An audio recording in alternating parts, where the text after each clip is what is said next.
You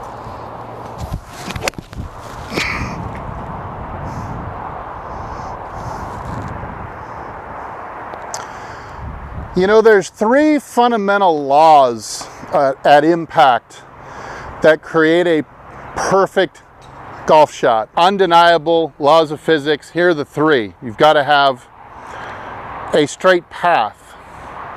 You've got to have a club face that is also straight or pointing directly at your intended target.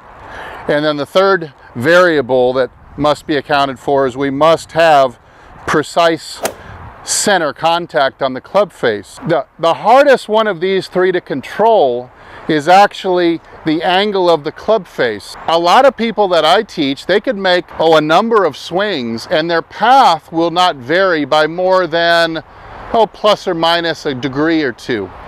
And a lot of people with enough repetition over months and years of hitting the ball are fairly proficient at hitting the sweet spot, but the hardest one of those is to make the darn ball go straight every time, because you've got total control over the blade. And what stinks about this is, what makes it so hard, is that the blade of the club actually has like 75 to 85% of the influence on what direction the ball is going to take off in, where it ends up. So if the club face is closed, you're going to go left one way or another. If the club face is open at impact, you're going to go right one way or another, probably.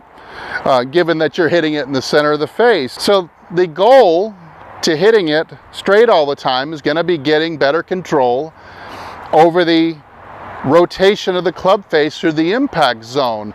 And that leads us to looking for a way that will create the least amount of club face rotation through the impact zone.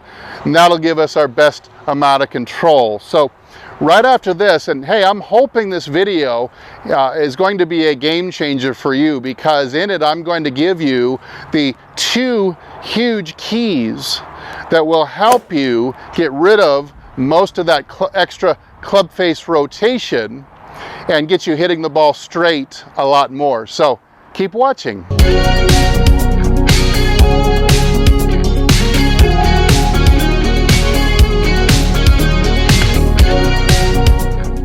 Hey, this is Steve with HitItLonger.com. I'm on a journey to hit it longer and straighter off the tee, but also really, really laser straight coming into the greens, because that's how we set up those short birdie putts. Hey, if you're on a similar journey and you want to get some yards off the tee, but you also want to learn how to hit the ball with a little bit more control as well, and you're on a similar journey me, then just keep trying to improve, then please by all means think about joining me. Hit the subscribe button, turn on your bell notifications. Of course, like this video if you like it at the end, and leave a comment down below. All those things will help support what I do by tweaking the YouTube algorithm in my favor. And let's set up to a ball here just with the left side. Now, first measurement here, let's make sure that we have it established correctly, and that is the handle to thigh measurement. So in this case, for me, it's a fist and a long thumb. A fist and a long thumb works for pretty much everybody, no matter if you're short or tall, thin or not so thin. And, or as Mike Austin would say, taller from front to back. That's my favorite way of putting it. So I've got a fist and a thumb. Now, when I take the club back, about 8 inches into the swing, my first key measurement here would be, I should also now have a fist and a thumb for my right thigh as I go past. That'll make sure that the club handle and the club head are arcing back on the correct track to begin the swing. Now, the key comes in the downswing, and how close can you return to those initial measurements as the butt of the club passes back past your right thigh and then past your left thigh. So let's do a little backswing here, halfway back. So if you are out further, which most people who are in trouble with their club face are, the club is not dropping back again into this spot with the fist and the thumb again right here. And even some people I've seen on video can blow it from here, where they get here good, and then all of a sudden the arm starts going on a tangent out into right center field. And in both of those cases, we're going to get what we would call a bad hub path or hand path, less efficient, where the club face will now come in very open. The club shaft will tend to be taller. And now we're going to have to use what I call the emergency parachute, or spinning the club face around itself in order to square it up at the last minute. Some people will call it the knuckles down drill. That's the same idea, to get the shaft to spin and square up the club face. And of course that creates a highly variable environment. We're going open to closed in such a small period of space and time that it becomes really hard to time it. You'll have one miss predominantly, but then the opposite miss. Let's say you've got a lot of pushes and blocks, but all of a sudden when you least expect it, you turn over that snap hook, and then you're really lost on the course because you just can't predict which one of them is going to come next on a day like that. I'm an expert in this subject, by the way. Don't ask me how I know. So again, we're looking to drop this claw back into the same space, and then as we go through it, we've got the same space all the way off this left thigh into the follow through, just like this. So that club will be working always in an arc. The handle works in an arc. The club head works in an arc around the body, not out high and to the right, but more around you, low and to the left for a lot of people. Now, of course, in order for us to preserve this hand span and fist and thumb measurement, the rear end and the thigh had better stay more back in this position. So especially the rear end. So you watch, if I'm here going back and I'm in good shape, but then coming through, I'm doing something like this.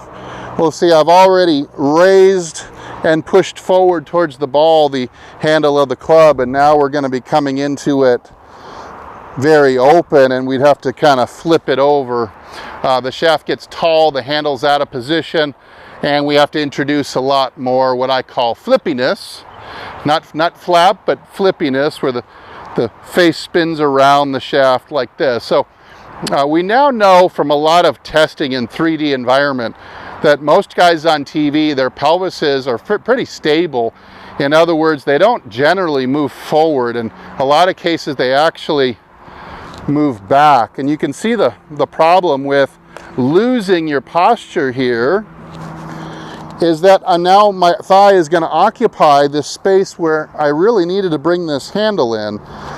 And I'm not going to get enough chest rotation probably to pull this club handle around to the left quite naturally. It's going to feel like you're kind of artificially yanking it around to the left rather than the arms just following the natural turn of the body like that. Okay, so there's three distinct exercises that I recommend to work on this idea of maintaining the posture and controlling the hub path and making it more efficient. Number one, you can do at home, and of course a lot of you have seen this one before, where we're just controlling the depth of the pelvis and the hips, and in this case I'm actually going to over exaggerate it. So I'm going to go back, still in contact with the chair back here, making my turn. Then as I go through, I'm going to lift the chair and start driving my hips to left center field like this. So I am laterally shifting here. I'm just laterally shifting in the direction of the shortstop if it was on a baseball field, left of second base for sure. So start with that simple one. Then you might just add some soft shots. If you didn't, of course, bring a folding chair to the driving range with you, which most of us are not going to do, I know, but you can use put your golf bag behind you on your rear end, and you can use the head covers in contact with your rear end to help you with this exercise of not pushing the hips forward. This has got to be one of the most common things I see in private lessons. It's in fact, the further people push off the wall, I can almost plot their handicap as being higher and higher the more inches they come off the wall. It's very difficult to be a very successful golfer if the hips are pushing forward towards the ball as you come through impact. So let's just try a little easy one here. A little easy pitch, lifting the chair up.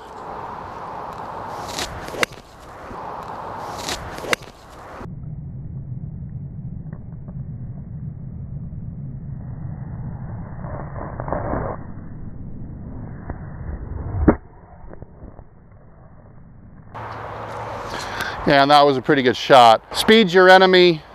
Work on this at home first without a ball, and then work on it then with a club and no ball, and then work on it on the range, hitting some soft short irons, actually trying to move the rear end backwards slightly as you go through impact. Okay, now drill number 2, you can even do it in combo.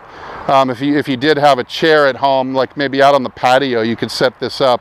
I know some of my students who've sent in videos for me to analyze their swings. They have some pretty cool creative setups out in their backyard where they can set up, they have nets and mats to hit off of, and they can set up drills like this at home, which I think is great, especially this year since we're not able to get out as often as we would like. If I set this club head cover right about here, you see what I can do is I can actually cause,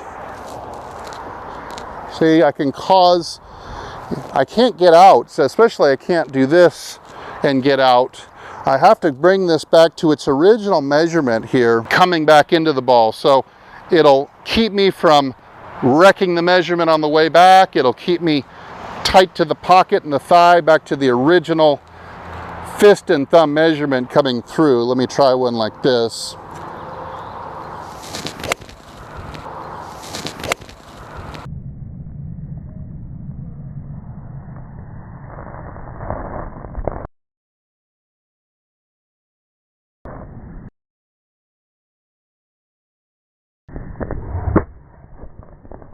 And looking at that in slow-mo, you could see that for the most part, my handle of my club and my hands didn't get out too far away from my right thigh and pocket as they went past, and then kept going in an arc and would have been a fist and a thumb to my left thigh as well. Now for our third drill, we're just going to work the bag on the opposite side of impact, and this will kind of check us in making sure that we keep the handle of the club close to the left pocket.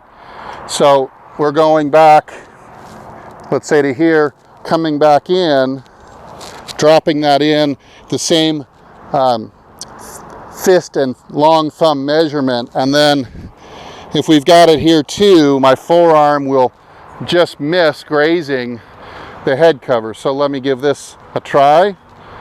Speed is my enemy here. I'm just trying to get the gist of doing this right.